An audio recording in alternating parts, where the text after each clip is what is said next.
هذا القرآن يوحدنا لطريق الخير يوجهنا الله تعالى أنزله ورسول الله معلمنا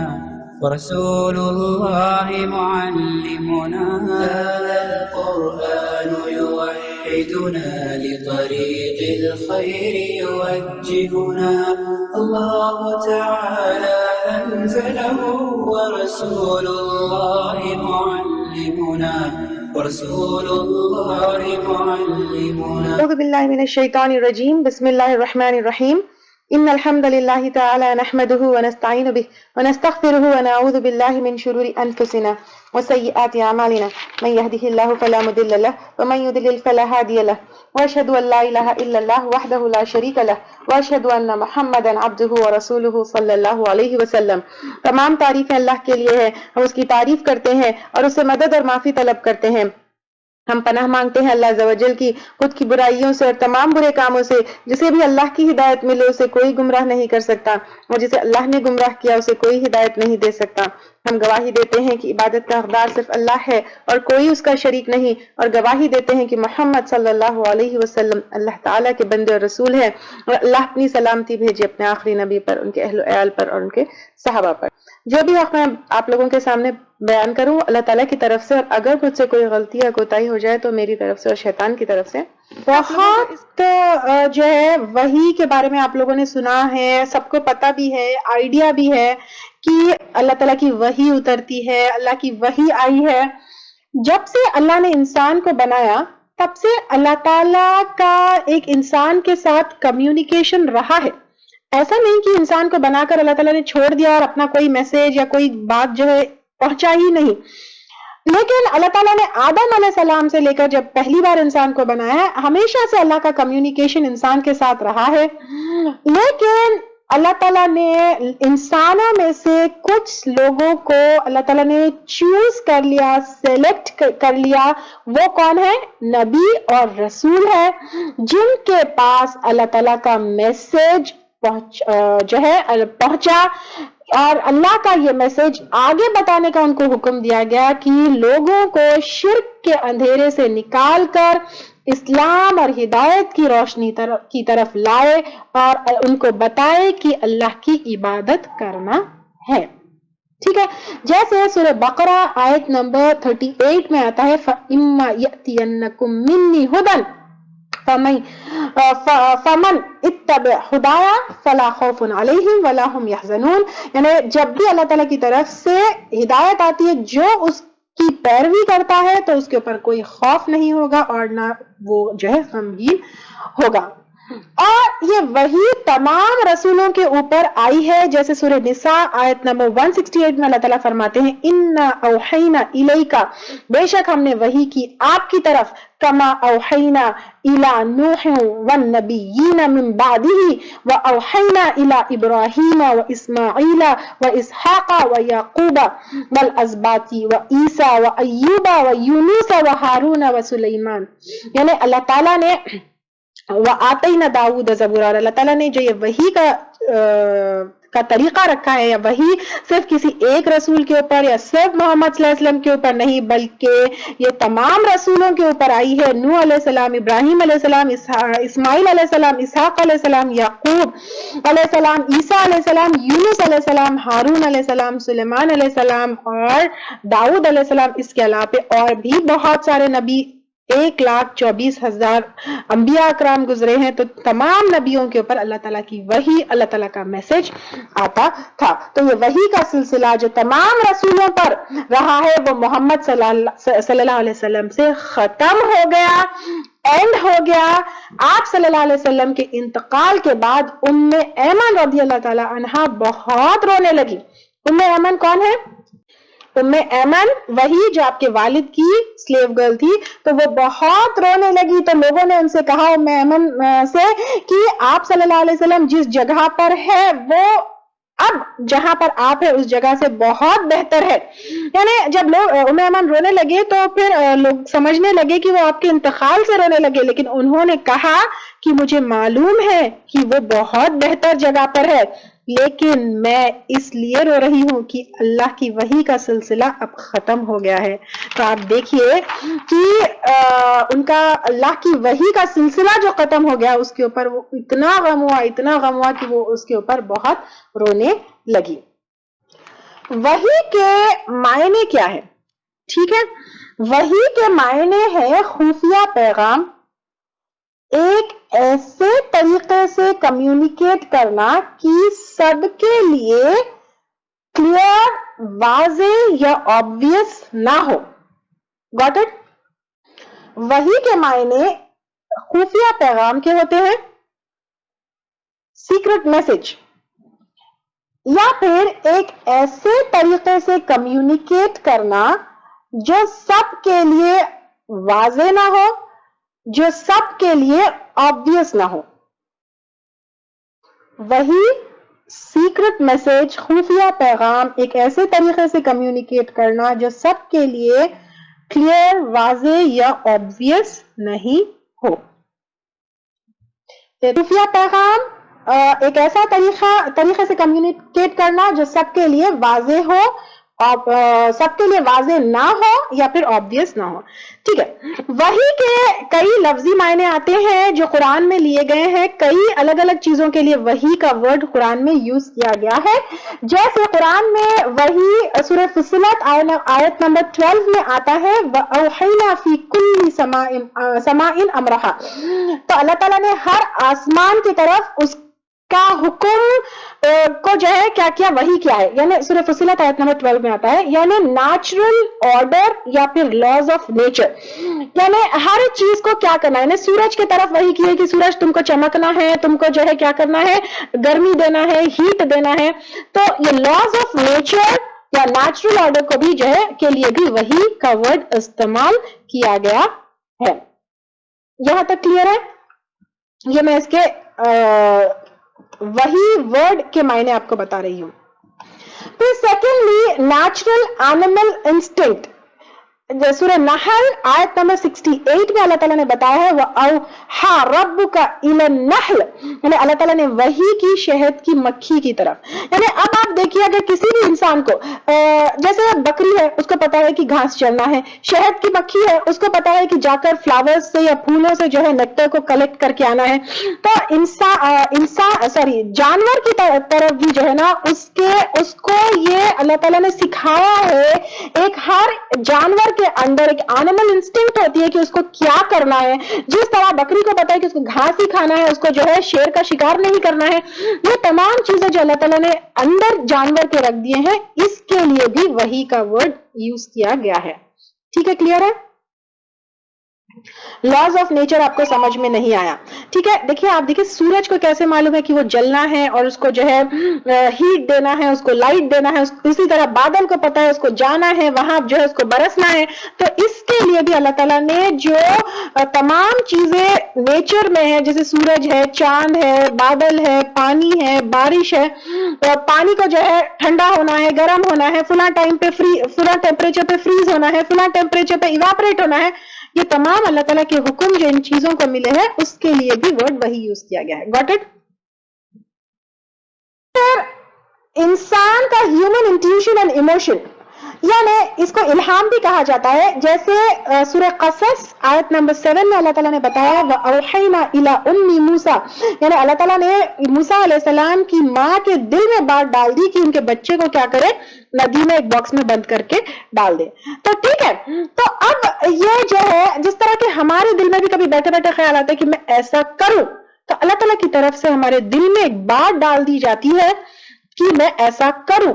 ٹھیک ہے، تو اس کے لیے بھی وہی استعمال میں آئی۔ اشارے سے، جیسے وہی کے جو ہے اگر ہم لنگوسٹک میننگ لیں گے، لفظی معنی لیں گے، تو اس کے اندر اشارے کے بھی آتے ہیں، جیسے ہم نے لیا کہ خفیہ اشارہ، خفیہ پیغام، تو سگنل، اشارے سے کوئی چیز بتانا یا اشاروں سے کمیونیکیٹ کرنا، اس کے لیے بھی وہی آتے ہیں۔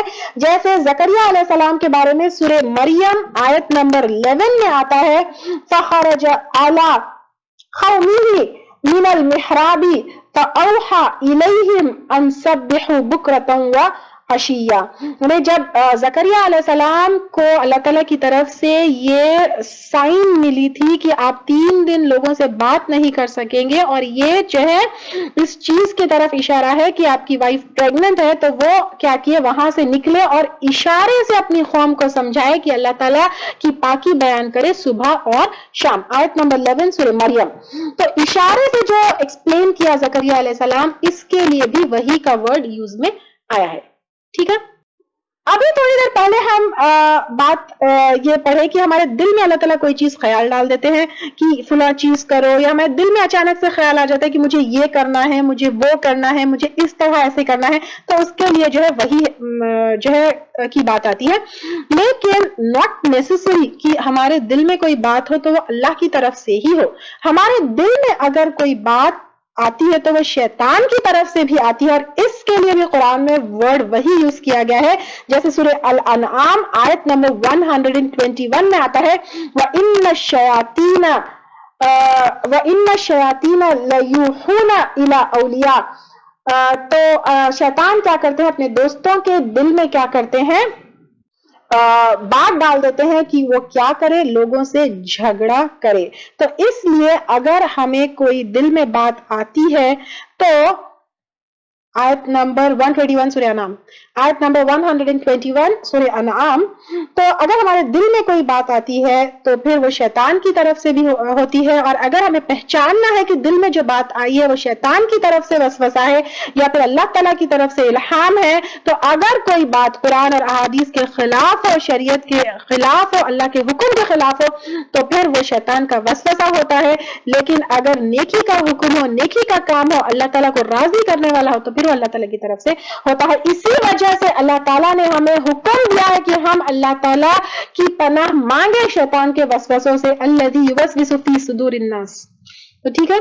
پھر نیکسٹ، فرشتوں کو جو اللہ تعالیٰ حکم دیتے ہیں، گائیڈ کرتے ہیں، اس کے لیے بھی ورڈ وہی آیا ہے، جس طرح سورہ انفال آیت نمبر 12 میں آیا ہے اذ یوحی ربک الی الملائک. اللہ تعالیٰ جب وحی کرتے ہیں فرشتوں کی طرف، یعنی اللہ تعالیٰ فرشتوں کو بھی الگ الگ حکم دیتے ہیں. پہاڑ کے فرشتوں کو پہاڑ کا، ہر ایک فرشتے کو اللہ تعالیٰ الگ الگ حکم دیتے ہیں. تو فرشتوں کو اللہ تعالیٰ جو حکم دیتے ہیں یا پھر جو گائیڈ کرتے ہیں، تو اس کے لیے بھی سورہ انفال آیت نمبر 12 میں وہی کا ورڈ آیا ہے. پھر فائنلی رسولوں کو اور نبیوں کو جو میسج آتا ہے وہ اس کے لیے بھی وہی ورڈ یوز کیا گیا ہے، جیسے وما کان لبشر ان یکلم اللہ الا وحیا. نہیں ہے کسی بشر کے لیے کہ وہ اللہ تعالیٰ سے کلام کرے سوائے وحی کے. تو اب وحی کے اصطلاحی معنی، یہ تو جو ہے وحی کے ہم لنگوسٹک میننگز یا پھر لغوی معنی یا لینگویج میں وحی کے کیا کیا معنی آتے ہیں یہ ہم لیے ہیں، اور قرآن میں جس طرح استعمال کیے گئے ہیں لاز آف نیچر کے لیے، اینیمل انسٹنکٹ کے لیے، ہیومن انٹیوشن کے لیے، اشارے سے یہ سگنل سے بات کرنے کے لیے، شیطان کی طرف سے دل میں بات کرنے ڈالنے کے لیے، یا فرشتوں کو اللہ تعالیٰ جو گائیڈ کرتے ہیں اس کے لیے. لیکن اصطلاح میں وحی کے معنی ہوتے ہیں وہ پیغام، یعنی جو اصطلاحی معنی ہم وحی کے لیں گے، یا پھر جو وحی جس کے ذریعے قرآن نازل ہوئی ہے، یا وہ وحی جو نبیوں کے اوپر یا رسولوں کے اوپر اترتی ہے، اس کے معنی یہ ہوتے ہیں وہ پیغام جو اللہ کی طرف سے فرشتوں کے ذریعے نبی کے قلب پر آتی ہے تاکہ لوگوں تک اللہ تعالیٰ کا پیغام پہنچے. یہ وحی کے اصطلاحی معنی ہوتے ہیں. میرے خیال سے آپ آیت نمبر وما کان لبشر والا پوچھ رہے ہیں، وہ سورہ شعراء آیت نمبر 51 ہے. سورہ شعراء آیت نمبر 51 میں اللہ تعالیٰ بتاتے ہیں کسی بھی انسان کے لیے پاسبل نہیں ہے کہ وہ اللہ تعالیٰ سے کلام کرے انلیس کہ اس کے اوپر وحی اترے. اصطلاحی معنی کیا ہے وحی کے؟ وہ پیغام جو اللہ تعالیٰ کی طرف سے فرشتوں کے ذریعے نبی کے قلب پر آتی ہے تاکہ لوگوں تک پہنچے. یہ وحی صرف اور صرف نبیوں کے اوپر اترتی ہے، یہ وحی صرف اور صرف نبیوں کے ذریعے اترتی ہے، یہ عام انسانوں کے اوپر نہیں اترتی. اور آپ صلی اللہ علیہ وسلم کے انتقال کے بعد اس طرح سے اللہ تعالیٰ کا کلام اترنا یہ اینڈ ہو گیا، یہ ختم ہو گیا. آج this is not possible on anyone کہ اس طرح کی وحی کسی کے اوپر اترے. وہ پیغام جو اللہ تعالیٰ کی طرف سے فرشتوں کے ذریعے نبی کے قلب پر آتی ہے تاکہ لوگوں تک پہنچے. قلب یعنی دل. اب یہ تو اس وحی کا ڈیفینیشن ہوا جو جبرائیل علیہ السلام کے تھرو وحی آتی ہے. لیکن وحی اس کے علاوہ پر ہم دیکھیں گے تو وحی کے آنے کے دو طریقے ہیں. ایک with intermediary اینڈ ایک وداؤٹ انٹرمیڈیری، یعنی ایک کسی کے ذریعے اور ایک بنا ذریعے. یس اصطلاحی مینس اپلائیڈ میننگ. اصطلاحی معنی یعنی اپلائیڈ میننگ.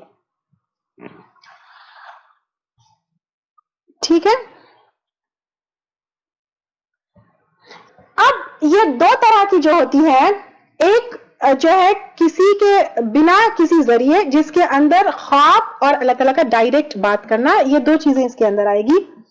یعنی بغیر وحی کا آنا بنا کسی ذریعے. ایک تو یہ ہوگا خواب، جیسے عائشہ رضی اللہ تعالیٰ عنہا کہتی ہیں، ان سے روایت ہے کہ وحی کی شروعات سچے خوابوں سے ہوئی. آپ صلی اللہ علیہ وسلم کے اوپر جو وحی کی شروعات ہوئی وہ سچے خوابوں سے ہوئی. یعنی آپ صلی اللہ علیہ وسلم یہ ہوتا تھا کہ خواب میں کچھ چیزیں ہوتے ہوئے دیکھتے، یعنی کچھ چیزوں کا ہونے سے پہلے آپ صلی اللہ علیہ وسلم کو خوابوں میں نظر آ جاتا. اور ویسے بھی انبیاء اکرام کے خواب جھوٹے نہیں ہوتے، یہ حدیث سے ثابت ہے. تو وہ وحی کا حصہ ہی ہوتے ہیں. یعنی انبیاء اکرام کو جو خواب آتے ہیں، جیسے ہمارے جو خواب ہوتے ہیں، ہمارے خواب کیا ہوتے ہیں؟ وہ اللہ کی طرف سے بھی ہو سکتے ہیں، ہم جو سوچتے ہیں وہ بھی ہو سکتے ہیں، خیال یا سوچنا دن بھر وہ بھی ہو سکتے ہیں، یا پھر جو شیطان کی طرف سے بھی ہو سکتے ہیں. لیکن انبیاء اکرام کے خواب ہمارے خواب سے ڈفرنٹ ہوتے ہیں. یعنی انبیاء اکرام کو جو ہے کے خواب شیطان کی طرف سے بھی نہیں ہوتے ہیں، نہ ہی جو ہے ان کی سوچ اور خیالات کی طرف سے ہوتے ہیں. لیکن انبیاء اکرام کے جو خواب ہوتے تھے وہ بالکل سچے اور اللہ کی طرف سے اور وہ وحی کا حصہ ہوتے ہیں.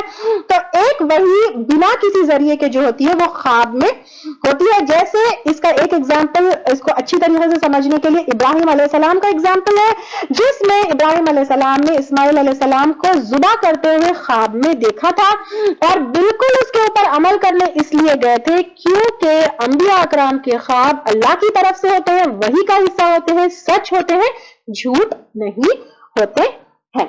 Got it? اب جس طرح ابھی میں آپ کو بتائی کہ آپ صلی اللہ علیہ وسلم کے اوپر وحی کا جو سلسلہ شروع ہوا، وہ اس کی شروعات جو ہے سب سے پہلے وحی جو جبرائیل علیہ السلام کے تھرو آئی وہ تو غار حرا میں ہوئی تھی، وہ ہم آگے لیں گے انشاءاللہ. لیکن شروعات یعنی اس سے بھی پہلے سچے خوابوں سے وحی کا سلسلہ آپ صلی اللہ علیہ وسلم کے اوپر شروع ہوا. ویسے تو جبرائیل علیہ السلام کے پہلے وحی لانے سے پہلے آپ صلی اللہ علیہ وسلم کی نبوت سے پہلے یہ سچے خوابوں کا سلسلہ شروع ہو گیا تھا. لیکن وحی کے شروعات کے بعد بھی آپ صلی اللہ علیہ وسلم کو اللہ تعالیٰ کی طرف سے بہت ساری میسیجز، بہت ساری وحی، بہت سارے اشارے خواب میں بھی ہوتے تھے. جس کا ایک ایگزامپل یہ ہے کہ آپ صلی اللہ علیہ وسلم نے خواب میں دیکھا تھا کہ آپ صحابہ کرام کے ساتھ عمرہ کر رہے ہیں. صلح حدیبیہ کا جو واقعہ ہوا تھا، جو ہم نے سیرت النبوی میں کافی ڈیٹیل میں لیا، جس کو آپ صلی اللہ علیہ وسلم نے خواب میں دیکھنے کے بعد صحابہ کرام کو لے کر عمرہ کے لیے گئے. اس کے بعد صلح حدیبیہ کا واقعہ ہوا. اور نبیوں کے واقعے نبیوں کے خواب کیونکہ سچ ہوتے ہیں، جھوٹ نہیں ہوتے ہیں، اس سال آپ صلی اللہ علیہ وسلم کیا کیے؟ صحابہ کرام کے ساتھ عمرہ نہیں کیے بلکہ اگلے سال کیے، جس کا ذکر سورہ فتح آیت نمبر 27 میں آتا ہے. لقد صدق اللہ رسولہ الرؤیا بالحق. اللہ تعالیٰ نے آپ صلی اللہ علیہ وسلم کا خواب سچ کر دکھایا، اور اگلے سال آپ صلی اللہ علیہ وسلم نے صحابہ کرام کے ساتھ عمرہ کیا. ٹھیک ہے. تو یہ ہم وحی بغیر کسی ذریعے کے پڑھ رہے ہیں، جس میں سب سے پہلے خواب ہوگا. لیکن ایک بات آپ لوگ یاد رکھیے کہ قرآن کا کوئی بھی حصہ اس طرح خواب میں نہیں آیا. ٹھیک ہے, قرآن کی وحی اس طرح خواب میں آپ صلی اللہ علیہ وسلم کے اوپر نہیں آئی. آپ صلی اللہ علیہ وسلم جب ہوش میں تھے یا پھر نیند میں نہیں تھے, اسی وقت قرآن کا ہر حصہ آپ صلی اللہ علیہ وسلم کے اوپر اترا. البتہ سورہ کوثر کو لے کر تھوڑا سا اختلاف ہے. اس میں جو ہے ایک حدیث آتی ہے کہ آپ صلی اللہ علیہ وسلم ہلکی سی اونگ لیے اور اونگ سے اٹھتے ہی لوگوں کو خوشخبری دی کہ میرے اوپر جو ہے سورہ کوثر نازل ہوئی جس میں اللہ تعالیٰ نے نہر کوثر کی خوشخبری دی ہے. تو اس کے بارے میں تھوڑا سا اختلاف ہے کہ سورہ کوثر آپ صلی اللہ علیہ وسلم کو خواب میں آئی یا پھر نیند کی حالت میں آئی.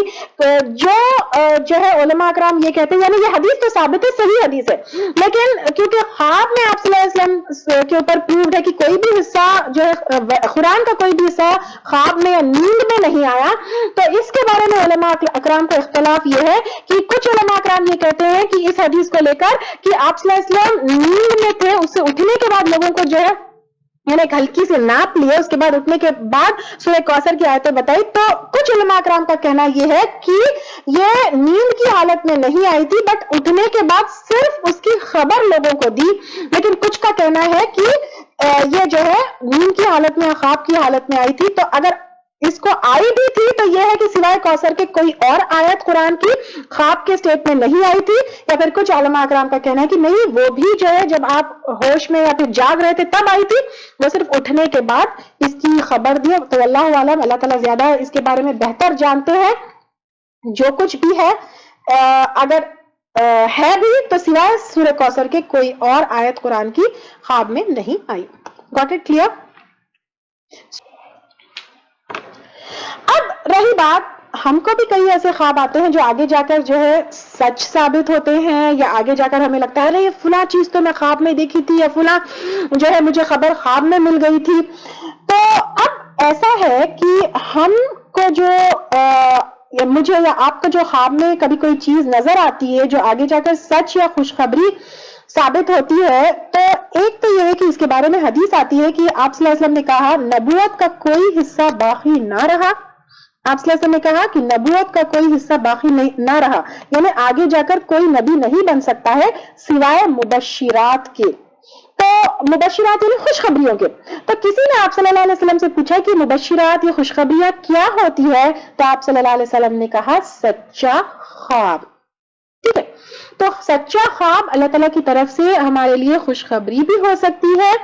لیکن ایک بات یاد رکھے کہ ہمیں کوئی خواب اللہ کی طرف سے ہے یا مبشرات میں سے ہے یا خوشخبریوں میں سے جب تک نہیں پتا ہوتا, جب تک کہ وہ بات آگے جا کر ہو جائے اور ثابت ہو جائے.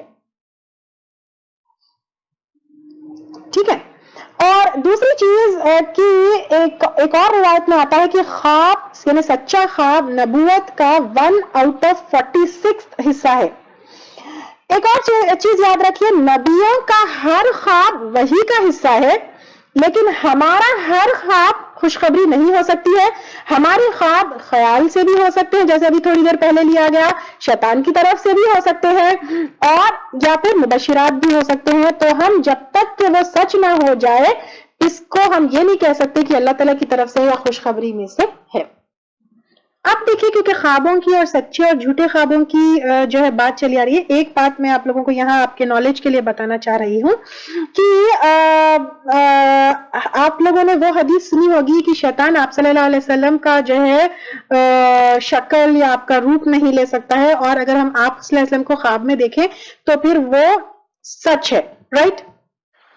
تو اس کے بارے میں ایک چیز کلیئر کریے کہ بالکل یہ حدیث ہے کہ شیطان جو ہے آپ صلی اللہ علیہ وسلم کو خواب میں یعنی ہم جب آپ صلی اللہ علیہ وسلم کو خواب میں دیکھ سکتے ہیں, یا پھر شیطان جو ہے آپ صلی اللہ علیہ وسلم کی شکل یا ان کا حال حلیہ لے کر نہیں جو ہے کسی کے خواب میں آ سکتا ہے. تو بہت سارے لوگ یہ دعوے کرتے ہیں کہ آپ صلی اللہ علیہ وسلم کو ہم نے خواب میں دیکھا، لیکن ایک بات یہ یاد رکھیے کہ ضروری نہیں ہے کہ اگر کسی نے آپ صلی اللہ علیہ وسلم کو خواب میں دیکھا ہے تو آپ صلی اللہ علیہ وسلم ہی ہو، کیونکہ شیطان آپ صلی اللہ علیہ وسلم کا جو اصلی روپ تھا، اصلی شکل تھا، وہ لے کر کسی کے خواب میں نہیں آ سکتا ہے، لیکن کسی کا بھی شکل اور کسی کی بھی روپ لے کر یہ ضرور بول سکتا ہے کہ میں آپ صلی اللہ علیہ وسلم ہوں. ٹھیک ہے. اب سیکنڈ بات کہ وحی کا کسی کے ذریعے آنا اور وحی کا بنا کسی کے ذریعے آنا، یعنی ڈائریکٹلی اللہ تعالیٰ سے بات. سیکنڈ ایک تو خواب ہو گیا، خواب کو ہم نے یہاں پر لیا. پھر اس کے بعد سیکنڈلی اللہ تعالیٰ کا ڈائریکٹلی کس سے بات کرنا؟ نبیوں سے بات کرنا. جیسے سورہ اعراف آیت نمبر 143 میں آتا ہے وَلَمَّا جَاءَ مُوسَىٰ لِمِيقَاتِنَا وَكَلَّمَهُ، یعنی جب موسیٰ علیہ السلام اپنی بتائی ہوئی جگہ پر آئے اور کہا قال ربی ارنی انظر الیک قال لن ترانی، میں رب ہوں مجھے تم دیکھ نہیں سکتے ہو. یعنی موسیٰ علیہ السلام سے اللہ تعالیٰ نے ڈائریکٹلی بات کی تھی. تو اللہ تعالیٰ جب موسیٰ علیہ السلام کے اوپر اللہ تعالیٰ کی وحی اترتی، بات کرتے، کمیونیکیشن ہوتا، تو ڈائریکٹلی اللہ تعالیٰ سے موسیٰ علیہ السلام بات کرتے تھے. ان کو جو ہے جبرائیل علیہ السلام کے تھرو یا پھر فرشتوں کے تھرو میسج نہیں آتا تھا. تو اسی طرح کی وحی یعنی یہ اللہ تعالیٰ سے ڈائریکٹ بات کرنا آپ صلی اللہ علیہ وسلم کے ساتھ، موسیٰ علیہ السلام کے ساتھ تو ہمیشہ ہوتا تھا، لیکن آپ صلی اللہ علیہ وسلم کے ساتھ ایک بار ہوا. وہ کب ہوا؟ معراج کے وقت، معراج کی رات آپ صلی اللہ علیہ وسلم نے بنا کسی کے بیچ میں ہوئے، بنا کسی فرشتے کے ذریعے، بلکہ ڈائریکٹلی اللہ تعالیٰ سے بات کی.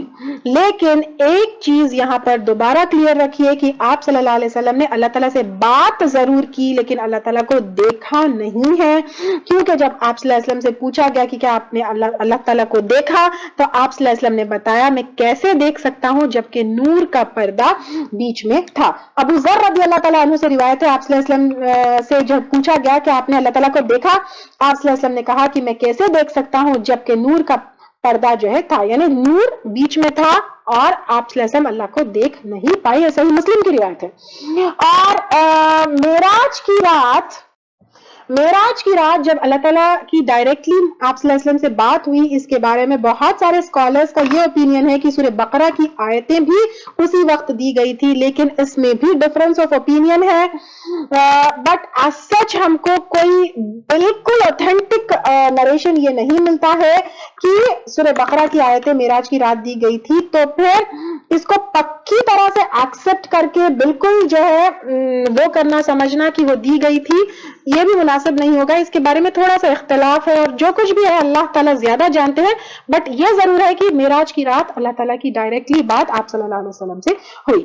اب سیکنڈ جو ہے طریقہ یعنی ذریعے کے، کسی کا ذریعہ یعنی اب نیچرلی کوئی میڈیٹر، کوئی نیگوشیٹر، کوئی انٹرمیڈیٹ بیچ میں، جس کے ذریعے اللہ تعالیٰ جو ہے انسان سے بات کیے یا پھر رسولوں پر وحی اترتی تھی، اس میں موسٹ جو ہے چوزن فرشتے یا پھر اونلی چوزن فرشتے جس کے ذریعے نبیوں کے اوپر، نہ کہ صرف آپ صلی اللہ علیہ وسلم بلکہ تمام نبیوں کے اوپر وحی اتری، وہ کون تھے؟ جبرائیل علیہ السلام تھے. اب یہ جبرائیل علیہ السلام کبھی نظر آتے، کبھی نہیں نظر آتے. اور جبرائیل علیہ السلام کبھی جو ہے انسان کی شکل میں آتے، کبھی جو ہے کوئی اور شکل میں آتے، کبھی کوئی اپنے اصلی شکل میں آتے. لیکن جو وحی لے کر نبیوں کے اوپر آتے وہ فرشتے جبرائیل علیہ السلام ہی تھے. اس لیے بنی اسرائیل یعنی یہود جبرائیل علیہ السلام کے دشمن تھے. کیونکہ جبرائیل علیہ السلام جو ہے ان کی دلی خواہش یہ تھی کہ جو اللہ کا میسج ہے، جو وحی ہے، جو قرآن ہے، جو آخری نبی چوزن ہے، وہ بنی اسرائیل میں سے، جیوز میں سے ہو، بلکہ وہ بنی اسماعیل یعنی اسماعیل علیہ السلام کی اولاد میں سے نکلے. اور جبرائیل علیہ السلام وحی آپ صلی اللہ علیہ وسلم کے اوپر لے کر آئے. اس وجہ سے جبرائیل علیہ السلام کی دشمنی بنی اسرائیل سے رہی. لیکن یہ جبرائیل علیہ السلام جو وحی آپ صلی اللہ علیہ وسلم کے اوپر لے کر آئے، وہ اللہ کی اذن سے لے کر آئے. کیونکہ اس کے بارے میں آتا ہے ما کان عدوا لجبریل فانه نزله على قلبك باذن اللہ، کیونکہ جو کوئی دشمن ہے جبرائیل علیہ السلام کا وہ سمجھ جائے کہ جبرائیل علیہ السلام نے یہ وحی نازل کی آپ صلی اللہ علیہ وسلم کے دل پر اللہ کی مرضی سے اور اللہ کی اذن سے. تو جبرائیل علیہ السلام سے دشمنی رکھنا کوئی جو ہے کسی کے لیے درست نہیں ہے. پھر کیا کہتے ہیں، جب آپ صلی اللہ علیہ وسلم کے اوپر پہلی وحی اتری، یعنی فرسٹ ٹائم، جس کو ہم آگے لیں گے انشاءاللہ تعالیٰ، تو خدیجہ رضی اللہ تعالیٰ عنہا کیا کیے، آپ صلی اللہ علیہ وسلم کو ورقہ بن نوفل جو بہت بڑے اسکالر تھے اس ٹائم پر، علم رکھتے تھے اللہ تعالیٰ کی کتابوں کا، تو ان کے پاس لے کر گئے. تو انہوں نے کیا کہا جب آپ صلی اللہ علیہ وسلم نے ڈسکرائب کیا کہ اس طرح فرشتہ میرے پاس آیا ہے اس طرح کا کلام اور پیغام لے کر، تو ورقہ بن نوفل نے کہا کہ یہ تو وہی فرشتہ ہے جو موسیٰ کے پاس آتے تھے، یعنی موسیٰ علیہ السلام کے پاس وحی لانے والے فرشتے بھی جبرائیل علیہ السلام ہی تھے. اب رہی بات وحی کے الگ الگ طریقے ہم نے لیے، جس میں خواب میں آنا وحی، پھر سیکنڈلی ہم نے یہ دیکھا اللہ کا ڈائریکٹ بات کرنا. ٹھیک ہے جی.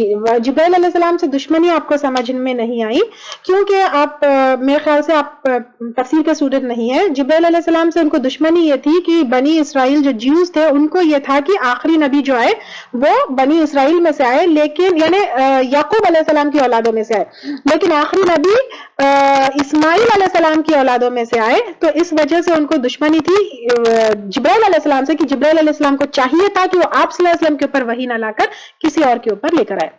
اب جبرائیل علیہ السلام کے تھرو جو وحی آتی تھی وہ الگ الگ شکل میں الگ الگ طریقوں سے آپ صلی اللہ علیہ وسلم کے اوپر آتی تھی. ایک تو یہ ہوتا ہے کہ گھنٹی کی جیسی تیز آواز آتی تھی، یعنی گھنٹی کی آواز جیسے اسٹرانگ ہوتی ہے، فرشتے کی آواز بھی اسی طرح اسی جو ہے اسٹرانگ آواز میں فرشتے کی آواز آتی تھی. تو یہ طریقے سے جو وحی آتی تھی یہ آپ صلی اللہ علیہ وسلم کے اوپر یعنی بہت سخت ہوتی تھی، اور کڑاکے کی سردی میں بھی آپ صلی اللہ علیہ وسلم کے اوپر آپ صلی اللہ علیہ وسلم پسینے میں بھیگے ہوتے تھے، جیسے اس کے بارے میں آتا ہے اِنَّا سَنُلْقِي عَلَيْكَ قَوْلًا ثَقِيلًا، بے شک ہم نے آپ کے اوپر بہت ہی وزن اور کیا کہتے ہیں ہیوی کلام اللہ تعالیٰ نے آپ صلی اللہ علیہ وسلم کے اوپر نازل کیا. تو پہلے تو یہ ہوتا تھا کہ ایک تو گھنٹی کی آواز یا گھنٹی کی شکل میں، گھنٹی کی شکل یعنی گھنٹی کی آواز کی طرح، آواز کی شکل بتا رہی ہوں میں، گھنٹی کی شکل یعنی بیل نہیں نظر آتی تھی، گھنٹی کی آواز جیسے بیل کی آواز جیسے ایک دم اسٹرانگ اور تیز ہوتی تھی، ویسی تیزی سے فرشتے کی آواز جو ہے آپ صلی اللہ علیہ وسلم کے اوپر آتی تھی، اور اس طرح آپ صلی اللہ علیہ وسلم کے اوپر وحی اترتی تھی. اور سب سے سخت یا سب سے تکلیف اس طرح سے جب وحی آتی تھی آپ صلی اللہ علیہ وسلم کو، اس میں سب سے زیادہ تکلیف ہوتی تھی. ٹھیک ہے. سیکنڈلی جبرائیل علیہ السلام انسانی شکل میں آتے تھے. یہ طریقہ آپ صلی اللہ علیہ وسلم کے اوپر بہت آسان ہوتا تھا. ایسی جو ہے زیادہ صحابہ اکرام سے روایتیں نہیں ملتی، تو ایک ہی روایت ہم کو ملتی ہے دہیہ کلبی کی جو ہے شکل میں آپ صلی اللہ علیہ وسلم کے پاس انسانی شکل میں جبرائیل علیہ السلام جو ہے آئے تھے. تو زیادہ روایتیں ہمیں صحابہ کرام سے یہ نہیں ملتی ہے کہ انسانی شکل میں آپ صلی اللہ علیہ وسلم کے پاس جبرائیل علیہ السلام آئے تھے، ایک ہی ہم کو روایت ملتی ہے. تو اس سے پاسبلٹیز یہ ہے کہ ہو سکتا ہے کہ جبرائیل علیہ السلام انسانی شکل میں آپ صلی اللہ علیہ وسلم کے پاس آتے تھے، لیکن دوسرے جو ہے آپ جبرائیل علیہ السلام کو دیکھ نہیں پاتے تھے. تو زیادہ پاسبلٹیز یہ ہے کہ انسانی شکل میں جبرائیل علیہ السلام آتے ضرور تھے، لیکن صحابہ اکرام ان کو دیکھ نہیں پاتے تھے. اور جیسے میں نے آپ کو بتایا کہ گھنٹی کی آواز سے جیسے آتی تھی تو بہت زیادہ تکلیف دہ ہوتی تھی، لیکن سب سے آسان طریقہ آپ صلی اللہ علیہ وسلم کے لیے یہ ہوتا تھا کہ جبرائیل علیہ السلام انسان کی شکل میں آئے. ٹھیک ہے. دین تیسرا، اصلی شکل میں جبرائیل علیہ السلام آپ صلی اللہ علیہ وسلم کے پاس آتے تھے، یعنی اپنی اصلی شکل میں. اس کے بارے میں سب سے پہلے تو دوسری وحی جب ہوئی تھی، جب آپ صلی اللہ علیہ وسلم کے اوپر دوسری وحی آئی تھی سورہ مدثر کی آیتیں، تو جبرائیل علیہ السلام کو اصلی شکل میں آپ صلی اللہ علیہ وسلم نے دیکھا تھا. جبرائیل علیہ السلام بالکل آسمان اور زمین کے بیچ میں معلق تھے. اور آپ صلی اللہ علیہ وسلم نے یہ بھی بتایا کہ جب ایکسپلین کیا تھا کہ کس طرح جبرائیل علیہ السلام کو دیکھے، تو جبرائیل علیہ السلام کے 600 پر بھی تھے. معراج کی رات بھی جو ہے جبرائیل علیہ السلام کو آپ صلی اللہ علیہ وسلم نے اپنی اصلی شکل میں دیکھا. اب رہی بات کی پہلی وحی جو غار حرا میں ہوئی تھی، اس کے بارے میں ہم تھوڑا سا ڈیٹیل میں بعد میں لیں گے. تو پہلی وحی جو غار حرا میں ہوئی تھی، جو جبرائیل علیہ السلام نے آپ صلی اللہ علیہ وسلم کو پکڑ لیا اور جو جکڑ لیا اور کہا اقرا پڑھو، تو اس کے بارے میں ڈفرنس آف اوپینین ہے. کچھ اسکالرز یہ کہتے ہیں کہ اس وقت بھی جو ہے جبرائیل علیہ السلام کو اصلی شکل میں دیکھا، لیکن کچھ اسکالرز کا کہنا ہے کہ نہیں، صرف 2 وقت دیکھے، کیونکہ احادیث میں آپ صلی اللہ علیہ وسلم نے یہ 2 بار کا بتایا ہے کہ ایک تو جو ہے سورہ مدثر کے وقت اور دوسرا جو ہے معراج کی رات پر. تو تیسرا یعنی پہلی وقت آپ صلی اللہ علیہ وسلم نے غار حرا میں جو جبرائیل علیہ السلام فرسٹ ٹائم وحی لے کر آئے تھے، اس کے بارے میں ڈفرنس آف اوپینین ہے، کچھ ڈاؤٹ ہے، پتہ نہیں اصلی شکل میں دیکھا تھا یا پھر نہیں دیکھا تھا. بہرحال 2 یا 3 بار آپ صلی اللہ علیہ وسلم نے جبرائیل علیہ السلام کو اپنی اصلی شکل میں دیکھا تھا. اب سوال یہ پیدا ہوتا ہے کہ کیا جبرائیل علیہ السلام ایک اکیلے فرشتے تھے جن سے آپ صلی اللہ علیہ وسلم بات چیت کرتے، کمیونیکیٹ کرتے، یا پھر دوسرے فرشتے بھی آپ صلی اللہ علیہ وسلم کے پاس آتے جن سے آپ صلی اللہ علیہ وسلم بات چیت کرتے، کمیونیکیٹ کرتے؟ تو اس کے بارے میں یہ ہے کہ آپ صلی اللہ علیہ وسلم کے پاس دوسرے فرشتے بھی آتے، کیونکہ آپ صلی اللہ علیہ وسلم اس کے بارے میں کہتے ہیں کچھ فرشتے میرے دل میں بات ڈالتے ہیں، لیکن قرآن صرف اور صرف جبرائیل علیہ السلام لے کر آتے. قرآن جبرائیل علیہ السلام کے علاوہ کوئی اور نہیں لے کر آتے. حالانکہ دوسرے فرشتوں کا آنا جانا اور آپ صلی اللہ علیہ وسلم سے کمیونیکیشن آپ صلی اللہ علیہ وسلم کے پاس ساتھ رہتا. اور رہی بات قرآن جو ہے صرف جبرائیل علیہ السلام لے کر آتا ہے، اور صحابہ اکرام یہ وحی کی جو کیفیت ہوتی ہے آپ صلی اللہ علیہ وسلم کو، اس کو دیکھنے کی بہت خواہش کرتے، یعنی ان کو خواہش ہوتی کہ ہم دیکھیں آپ صلی اللہ علیہ وسلم کے اوپر کیسے وحی آتی ہے اور اس وقت آپ صلی اللہ علیہ وسلم کی کیسی کیفیت رہتی ہے. تو یعلا بن امیہ رضی اللہ تعالیٰ عنہ ہمیشہ کہتے تھے کہ کاش وہ کیفیت دیکھیں جب اللہ کے رسول صلی اللہ علیہ وسلم کے اوپر وحی اترتی ہے. تو ایک دن آپ صلی اللہ علیہ وسلم کے اوپر وحی اتر رہی تھی تو عمر رضی اللہ تعالیٰ عنہ ان کے پاس گئے اور کہا یعلا جلدی آؤ دیکھو کہ آپ صلی اللہ علیہ وسلم کے اوپر وحی اتر رہی ہے. تو وہ بڑا خواہش سے دیکھتے گئے.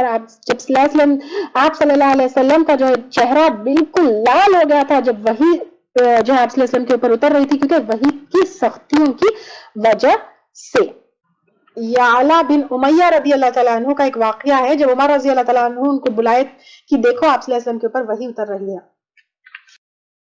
هذا القرآن يوحدنا لطريق الخير يوجهنا الله تعالى أنزله ورسول الله معلمنا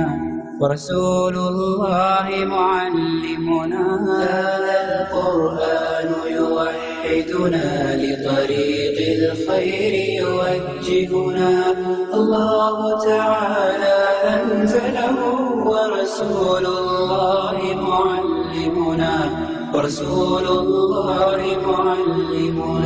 هذا القرآن هو الهادي لأوائلنا وأواخرنا يدعو للعلم وللعمل لا شيء سواه يهذبنا.